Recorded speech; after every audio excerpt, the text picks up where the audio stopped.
Hi and welcome to this video which supports the Rio industry analysis going forward for the February 2016 exam. And what I'm going to do as part of this video, this is going to accompany the industry analysis. Now what I'm not going to be doing is basically reading out the industry analysis for you. You've got that there, you can read that document. Instead what I want to do is bring together all the knowledge that I now have of the Rio case study. I'm recording this video at the stage of having been through the pre-scene, having done the strategic analysis, having done my top 10 issues list, and so what I really want to do is to kind of give you a bit of focus really. Well, the industry analysis is fantastic. It gives you a really good background to the industry as a whole, in this case the fashion industry and the clothing industry, and it gives you that background. But what I really want to do is to kind of bring my focus on the exam to bear. It's a very good document to read through and to get you the background, which is very useful to help you in the exam. But what can we do? How can we use this, and what does it mean for Rio as a company? What does it mean in terms of maybe new opportunities or new issues that could arise for that company? Maybe some things that kind of come out from this that maybe we hadn't thought about. Maybe the examiner hadn't thought about them when doing the pre-scene. Maybe we hadn't thought about them during the strategic analysis. And so the idea then on this video is to kind of bring this industry analysis to life and really focus it on Rio. Now the document itself starts off with chapter 1, which is a guide to how to use this document. And I think really what's really important for us is this quote that came out of the examiner's report in March 2015 exam. I will quote it directly. So here at the top then it says, "In most of the questions it was hoped that candidates would be able to use industry knowledge and knowledge of the company to help formulate answers, and there was little evidence of this."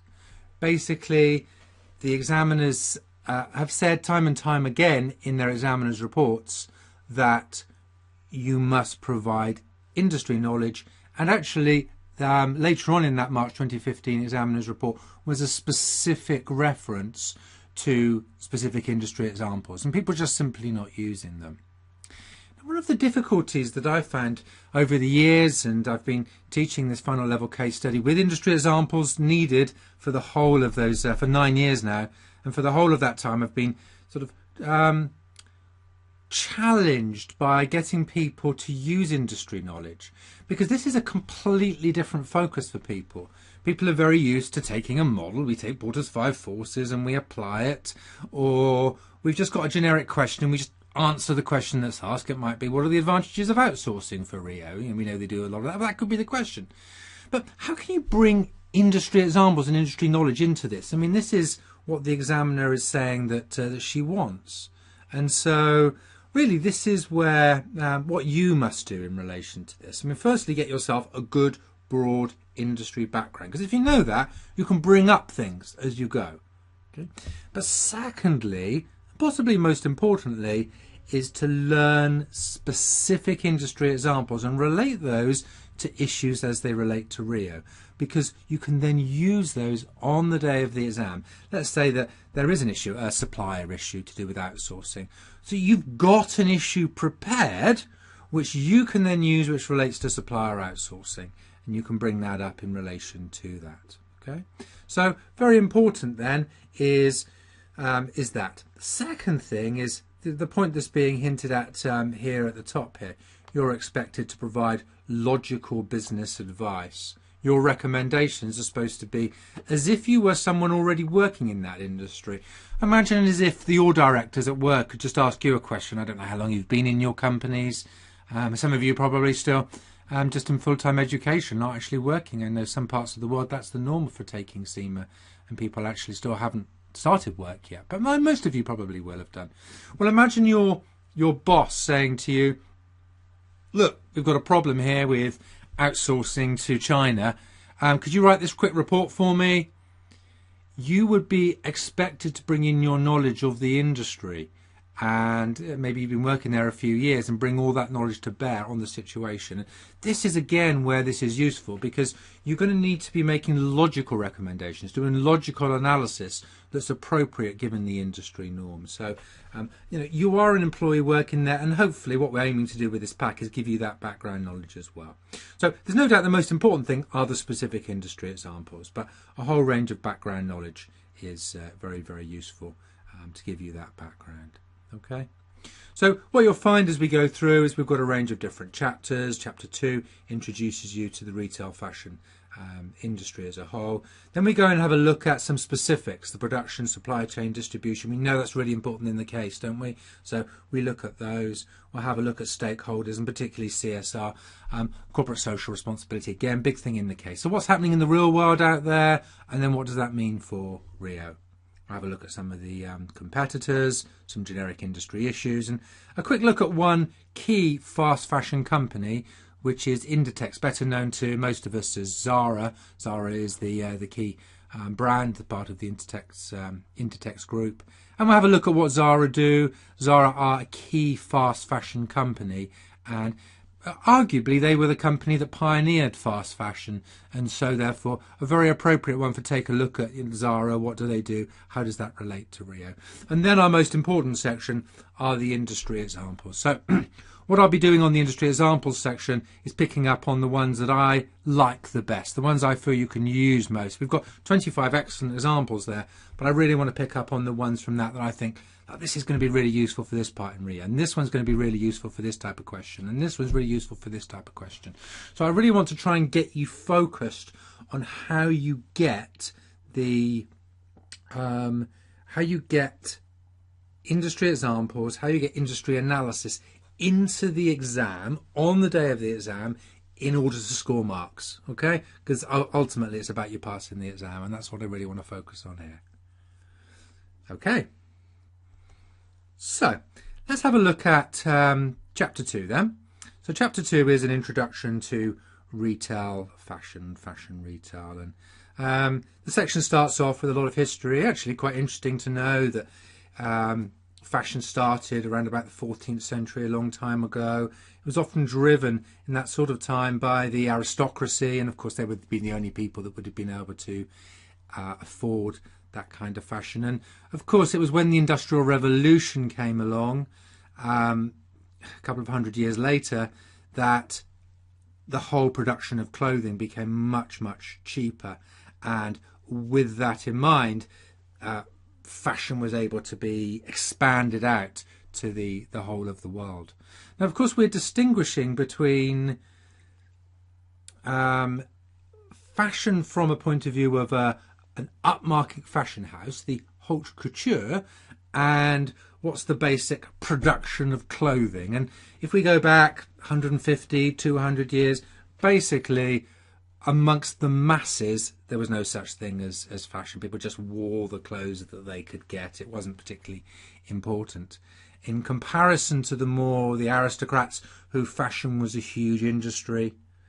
As we understand the fashion industry, it was kind of born in Paris in 1858. Charles Frederick Worth, who developed the first fashion house in Paris, and really from there fashion as we know it today was born. Now of course from our point of view, again I want to really focus on Rio. What does this matter? Well, nothing really particularly. It's just kind of nice, interesting background. We're not really going to be able to use that in the exam. So we've got to move forward then to the modern era. And as far as that high level haute couture fashion is concerned, very expensive clothing, produced, handmade, absolutely beautifully. Well, of course, I'm sure many of you know there are the 4 fashion capitals of the world, Paris being the leading centre, but then Milan, New York and London, where there are regular fashion shows, and the leading high fashion people, often led by key people, Yves Saint Laurent, Coco Chanel, Stella McCartney and others. They have their regular fashion shows, and things come onto the catwalk, and that creates the new look for the new season. Now, herein lies one of the issues for Rio. Rio is about capturing the new look, the latest thing that is on the catwalk. We see our catwalk there, and then getting that to the mass market very quickly. Coming up with fashions, obviously they can't copy them directly, but they can come up with a very similar design, but also doing so at a much, much lower cost. So we see the outfits that we've got in front of us today, sort of on the screen there, and those would probably cost thousands of pounds, thousands of euros, if you were going to buy them from a top fashion house, from a top fashion designer. And the challenge for someone like Rio is to take a very similar design. It appears on the catwalk in Paris today. 3 weeks later, we've got it out in our stores, something very similar. So we are following the latest trends. And this is key. And as far as we know from the pre-scene, that is what Rio actually do very well. They're very, very good at taking what is new, what is happening, what are people wanting in the industry, what are the key players, these design houses doing, and relating it back to the mass market. Okay. As we look at these different parts of the industry, we can also ask ourselves, well, is this an opportunity for a company like Rio? Well, to move into that sort of high fashion area, not really, I would say. They're in a very, very different market. I don't think it would... The branding of high fashion, people that are wanting to pay thousands of pounds for items, they don't want to see something very similar out in the shops under the same brand. They want it to be exclusive, one of just a few that have been made. So from that point of view, not really an opportunity, but it's very, very important that Rio watch that market. Okay. Another key thing is this idea of celebrity fashion. What we find is a lot of fashion nowadays is driven by what celebrities are wearing. When the Oscars come up, everyone's talking about what people are wearing and the different looks that they're wearing. Here in the UK, when Ascot is around and everyone's wearing all these fancy clothes, well, what are the? Everyone's looking at the fashion, following that fashion. Particularly then, celebrities make a big impact. So how can that again relate to Rio? Well, what Rio can do is follow what key celebrities are doing, key trendsetters.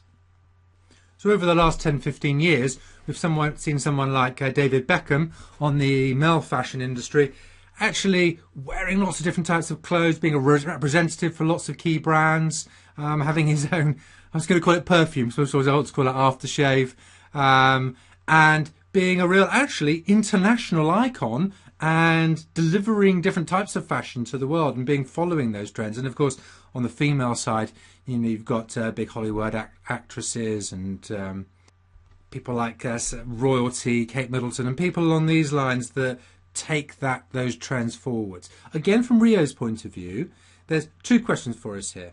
First question is, okay, how do we make sure we keep up with that? It's very important that the design team are watching what's happening, what people are wearing, what the key celebrities, they know who those key celebrities are that drive the fashion. They will look and see what they're wearing, what's going to appear in the magazines, and they've got those designed and out very, very quickly, because those celebrity fashions are going to really change the industry. That's very important. Second thing we can ask is, well, is there an opportunity to have celebrity endorsements? Now, normally celebrity endorsements were associated with some of the branded product, the very expensive brands, and Rio probably comes just under those. They come just under the Polo Ralph Lauren and Yves Saint Laurent and those kind of ones. So they're coming in underneath that. Do they want celebrity endorsement? It's a possibility. Certainly part of their advertising could include that, but it's probably not their key focus. Their key focus is on getting the new fashions out there reasonably quickly, high quality, rather than worrying too much about celebrities. We have seen in past exams, if I go back 4 or 5 years, we have seen questions such as, okay, possibility to get a big celebrity in. I think if that was the case in this particular instance, I certainly wouldn't be against it, but I'd really want to be weighing up the benefits of being associated with that celebrity, what some of the risks are.